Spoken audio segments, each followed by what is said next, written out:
कक्षा 12 की हिंदी की कक्षा में आप सभी छात्रों का पुनः स्वागत है। आज हम पढ़ेंगे काव्य खंड का आरोह से 8वां काव्य, जो गोस्वामी तुलसीदास जी द्वारा रचित है। तो इनके जन्म के संबंध में इनका जन्म सन 1572 बांदा उत्तर प्रदेश जिले के राजापुर गांव में माना जाता है। प्रमुख रचनाएं हैं रामचरितमानस, विनय पत्रिका, गीतावली, कृष्ण गीतावली, दोहावली, कवितावली, रामाज्ञा, प्रश्न। निधन सन 1923 काशी में। तुलसीदास जी को भक्ति काल के कवि थे। जो भक्ति काल को हिंदी साहित्य का स्वर्ण युग कहा जाता है। वह इसलिए क्योंकि उस समय भारत जो था मुगलों के अधीन था। तो उस समय जीविका चलाना, लोगों का रहना बहुत ही कठिन हो गया था। लोग भक्ति मार्गों को भूलते हुए जा रहे थे। तो इनकी द्वारा इन्होंने जब उस स्थिति को देखा तो कहा कि लोगों के हृदय में भक्ति की भावनाएं कैसी जगाई या आस्था कैसे जागृत की जाए। तो इन्होंने कुछ रचनाओं के द्वारा लोगों को फिर ईश्वर के प्रति आसक्त किया। तो इसलिए इनको स्वर्ण युग गोस्वामी तुलसीदास जी को भक्ति काल का एक प्रमुख कवि माना जाता है। तो इनकी जो आज हम काव्यांश पढ़ेंगे वह हम पढ़ेंगे कवितावली से। कवितावली इनकी लिखी हुई बहुत बड़ी पुस्तक है, काव्य खंड है, जिसमें बहुत सारे काव्य हैं। उसी के उत्तरकांड से यहाँ लिया गया है। तो जैसा कि मैंने आपको बताया कि उस समय जब यहाँ काव्य इन्होंने रचना की, उस समय मुग़ल शासन के अधीन भारत था। तो उस समय आर्थिक दुर्दशा और उस समय का सामाजिक दुर्दशा बहुत ही खराब थी मुग़लों के अधीन होने के कारण। तो उसी चीज़ का इस पद्य में गोस्वामी तुलसीदास जी ने वर्णन किया है कि क्या क्या था उस समय। तो बता रहे हैं, किसी भी मतलब होता है मजदूरी, अर्थात मजदूरी करने वाले। तुलसीदास जी कहते हैं इतना कठिन समय उस समय था कि जो मजदूरी करने वाला था उसे कोई कार्य नहीं मिलता था।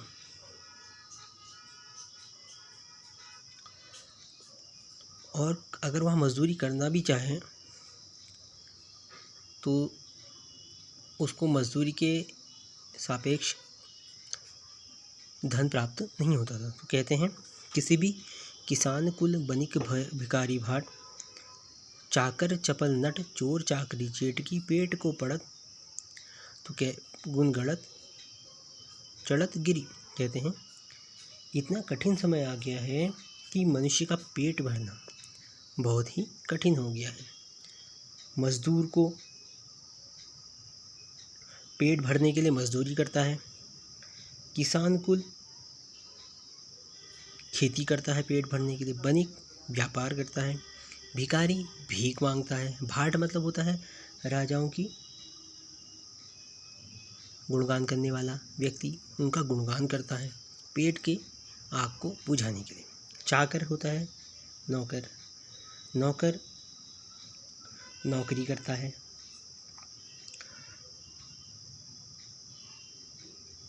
कोई चोरी करता है, तो कोई चार मतलब होता है जादू करने वाला, कोई जादू दिखा करके पेट भरने के लिए धन का अर्जन करना चाहता है। चेटकी मतलब होता है गाने बजाने में, कोई गा बजा करके अपना पेट भरने के लिए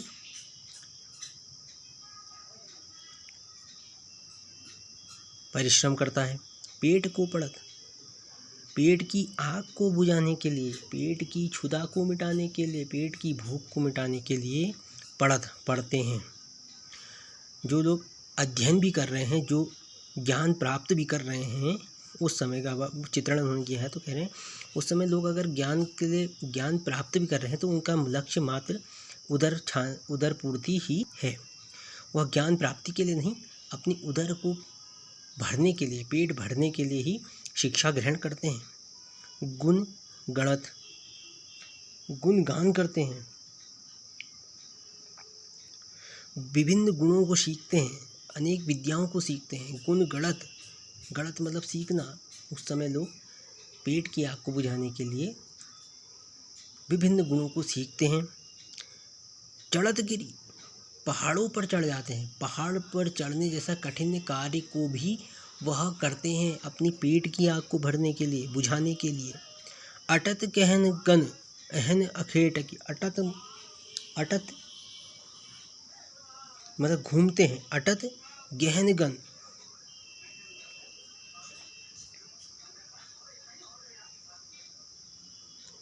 अहन अखेटकी, अटत मतलब घूमना, अहन मतलब दिन भर, यहाँ वहाँ दिन भर, अखेटकी शिकार के लिए घूमते हैं, शिकार करते हैं। गहनगन जंगलों में, गहनगन मतलब जंगलों में। अहन अखेटकी घूमते रहते हैं, शिकार करते रहते हैं पेट की आग को बुझाने के लिए। फिर कह रहे हैं ऊंचे नीचे कर्म कर, कर्म ऊंचे ऊंच नीच धर्म अधर्म करी, ऊंचे नीचे कर्म करते हैं, धर्म अधर्म के कार्य करते हैं, सिर्फ अपने पेट की अग्नि को शांत करने के लिए।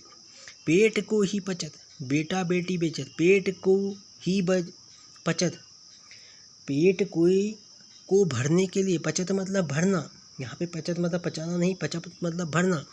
पेट को भरने के लिए बेचत बेटा बेटी, अपने बेटे बेटी को भी बेच देते हैं।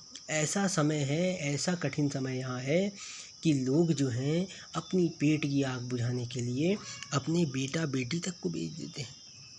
तुलसी बुझाई एक राम घनश्याम ही ते, तुलसीदास कहते हैं कि यह जो पेट की आग है इससे भयंकर आग कोई नहीं। आगी बड़ वगेती बड़ी है अग्नि पेट की अग्नि जो है समुद्र के अंदर व्याप्त अग्नि से भी भयानक है। एक राम ही है, एक राम की कृपा ही है जो इस अग्नि को बुझा सकती है, अर्थात एक राम नाम का सहारा ही है जिसके द्वारा हम इस पेट की अग्नि को बुझा सकते हैं। आशय यह है, कहना यह चाहते हैं कि श्री राम की कृपा दृष्टि जिस पर हो जाए, जिस पर पड़ जाए, वही जीविका निर्वाह कर सकता है, वही अपना जीवन आसानी से सरलता पूर्वक जी सकता है। इसके अभाव में लोग, अगर राम की कृपा ना हो, इसके अभाव में लोग उल्टे सुलटे कार्य करने लग जाते हैं। जो कार्य अभी उन्होंने बताए इस तरह के कार्य वह करने लग जाते हैं। वह यही नहीं देखते कि यह कार्य कर्म अच्छा है या बुरा है, वह यही नहीं देखते कि यह धर्म का कार्य है या अधर्म का कार्य है, वह यही नहीं देखते कि मैं अपनी पेट की आग को बुझाने के लिए अपने बेटा बेटी तक को बेच रहा हूँ। जब तो यह सब कैसे समाप्त होगा, कहा तुलसीदास जी कहते हैं एक राम ही है, तुलसी बुझाई एक राम ही है जो इस अग्नि को बुझा सकते हैं।